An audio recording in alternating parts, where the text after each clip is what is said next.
Hello, everyone. My guest today is Dale Beaumont. He's an award-winning technology entrepreneur, international speaker, and the author of 16 best-selling books. He started his first business at 19 and has been building companies ever since. One of those companies is now a multi-million-dollar enterprise, which has enabled Dale to become an investor, philanthropist, and to step foot in more than 80 countries. Today, Dale is the founder and CEO of Bizversity, a product which gives direct access to the world's best business training anywhere, anytime. Dale, are you ready to take us to the top? Yeah, let's do it. All right, so tell us about Bizversity. At first glance, it looks like what might be a Udemy or a Creative Live might look like for business people. Is that accurate? We basically started around 3 years ago. I've run a business education company for the last 10 years called Business Blueprint, which is based around training entrepreneurs, but through primarily live events. We run about 60 live events per year. So about 3 years ago, we thought, how can we build a platform that can provide training to business owners all around the world? And we realized the world doesn't need another business training website. There's so many out there, but everyone has a mobile phone. And so we decided to build the mobile first video learning platform to provide training to business owners. We now have over 1,000 videos in the library covering really everything from how to read financial statements to how to hire staff to how to run Facebook ads. And we now have over 1,000 videos that are available through the learning platform. Okay. And I mean, what's the revenue model? Is this a recurring SaaS model or one-time pay-as-you-go kind of thing? Yeah, for the first 18 months, we made the platform free. However, in the last month, we've just turned on monetization. And so it's a subscription model similar to, again, Netflix, $14 a month. And you can access all of the content that you want. And also there's a whole bunch of special features that are only available to premium members, such as the ability to download content, to be able to watch offline, the ability to create your own playlist, to speed up playback, and a whole bunch of other things that are only available to subscribers. So you get in 2 weeks, free trial, or you can eat, and then you can decide if you want to continue. Okay. And walk me through, I mean, how many people are now paying for that service? Yeah, so we now have about 160 people that are paying for that service. This is in our first month, so it's sort of brand new in terms of monetization. And so now it's just a matter of how we can continue to grow.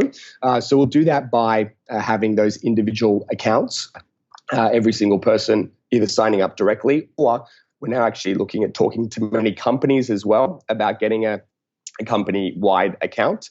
And also we've had a lot of interest from franchise groups that are looking to provide training to their franchisees, because most of them, when they buy a franchise, they really they get a product or a service, but they really don't get a lot of business training, and they come in sort of very green and lacking a lot of business training.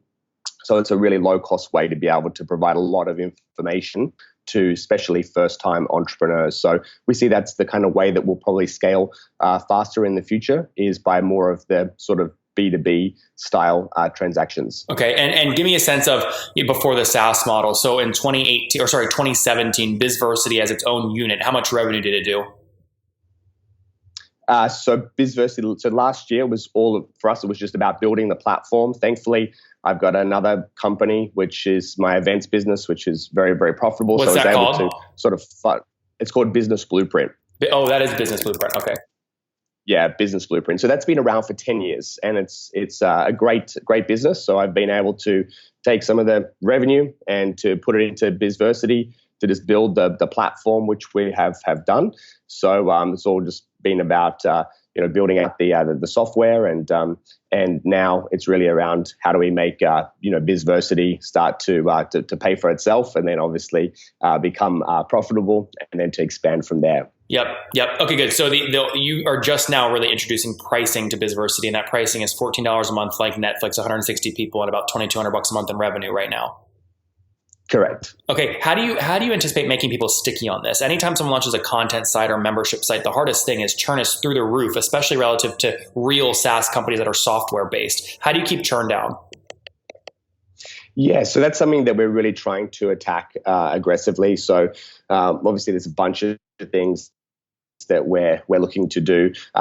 So having intercom built into obviously the website, but also the app as well, having lots of kind of conversations with people, almost providing like a concierge service. So people can just search for what their biggest problem or challenge is, and then we just send them a direct video that solves that problem. So by trying to have more of a direct relationship with every single user through live chat, then we hope that will help. The other thing that we've done is we've built in a bunch of different gamification modules as well. We have badges that people can unlock based on their consumption. We also have new content which is coming out kind of every week, and the other thing we have is like a global leaderboard as well. So they're all ways of trying to make the product as sticky as we can, but we've still got we really know that in this area oftentimes the average lifespan is 3 to 4 months, and so we've got and also giving people a substantial discount for going 12 months in advance as well. There's nearly a 40% discount if you pay upfront. So we hope to lock people in for at least a year, which is enough to get people really hooked on the product, and then hopefully continuing for many years after. Yeah, I mean, that's the hardest thing I've seen with a lot of these content creators is they'll use those exact words, force them into an annual plan because they know they're going to churn after 3 months if they don't. And then what happens is there's just more regret because they don't end up consuming enough content. And then it's an interesting model to go after. I'm curious if you can make it work. Especially just understanding Creative Live's business model and Udemy's business model. They're constantly trying to use pricing leverage to get new people in and retain by just like discounting, and it's like a race to the bottom. Yeah, and so that's where we sort of believe that where we'll be able to achieve our sort of goals faster is through more of the enterprise plans for companies. As once you're a franchise, with a franchise group we're talking to now with 700 franchises, and so once a company like that is then sort of on board. Why would they be on board though, Dale? Like, do you have unique videos specific to their franchise? Like, why wouldn't they just sign up to like create their own videos or use YouTube or? Yeah, so most of them will have a very basic sort of training. Like the company that we're speaking to at the moment, they have about 40 videos that just cover the core sort of aspects of how to basically run a gym. So they provide training around that area of expertise, but most first-time business owners, again, they really don't understand a lot of the sort of fundamentals, whether that be about time management or how to read a balance sheet, or it could be around how to use social media in order to grow their business, how to create a marketing plan. They don't provide any of that sort of training. They just sort of say, here's a business model and kind of good luck. And so one of them is the fact that we provide a very broad range of education content covering kind of everything that someone could possibly want to know. And then the second thing is everyone is sort of focused on creating great content. And I would sort of say that that's a bit of a commodity now. There's great content everywhere on every platform. What we've tried to do is really focus on how do we remove the friction to actually consuming content. And so like, for example, if you've got content on a website, oftentimes it doesn't work very well on your mobile, or if it does, it's hard to watch videos on a mobile that come through a website. Oftentimes, if you start a video, it won't remember your place when you come back. You can't speed it up. You can't download the videos directly to your device. You can't set up things like playlists or forward videos. So we've just tried to how do we make it as easy as possible for people to consume anywhere, anytime? And the other cool feature that we've created as well within the app is if you're watching a video, you can tap a button and it actually goes into like CarPlay mode, and you can listen to it while you're driving in the car, while you're going to the gym, while you're walking the dogs. And then when you get back to a place where you can watch, you can tap another button and it goes back to video. So we call that kind of learn switch, where you can just kind of learn anywhere, anytime, either in video mode or audio mode for the same piece of content. Got it. Makes good sense. So this is where you're going. This is what you're building, Bizversity. I want to understand quickly your other platforms, right? We understand Business Blueprint. It's an events business. So are you producing the events? You're taking 100% of the ticket revenue, all that jazz. It's a typical events business, or it's a little different? Yeah, so it's basically a leveraged business coaching model. It's a sort of 12-month business program where we teach entrepreneurs and small business owners how to better use technology to improve their business. So we have over 600 people now that pay on average $10,000 a year for our business education program, and it operates all across Australia and New Zealand. So that model has been proven to be really successful. However, because of that, we're limited to the number of people that we can help. It's sort of like a high touch, high cost model. And so the aim with Bizversity was, how do we make business education, how do we make it more accessible to people? How do we make it more convenient? And how do we make it more affordable for people to learn the skills that they need in order to grow their own successful business? Mm-hmm. So that business, if you have 600 people paying 10 grand a year, I mean, that is 6 million a year. Is that all margin for you? Do you have a big team there? It's low margin. Yeah, I've got a team of we have about 10 staff in the Philippines, another 6 staff in Australia. So we try to run that very lean, and it's a great business and it's very profitable. So what we've been able to do is take a portion of that revenue and to be able to diversify and invest in Bizversity to give it the best chance of success. Yep, very good. And then lastly, you mentioned in the bio books. You said 16 best-selling books. What's the title of the one that's done the best? Called Secrets of Successful Entrepreneurs, Exposed. So back, I did a whole series of interviews with around 250 people, and it put them in a series of books. So they were compilation style books that I produced. So we've covered a whole bunch of different topics.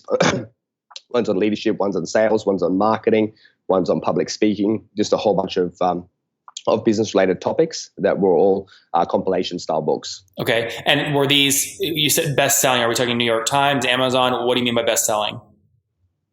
Yeah, best-selling in Australia is where the best-selling comes from. So best-selling in Australia is to sell 10,000 copies per book. So, but with the whole series, we sold 250,000. So 250,000 books have been sold in their Secrets Exposed series. Mm-hmm. And where have those happened? Because like when I look these up on Amazon, like they have, most of them have like 0 or 1 or 2 reviews, and the ranking's very, very low. Are you putting these sales through some other channel?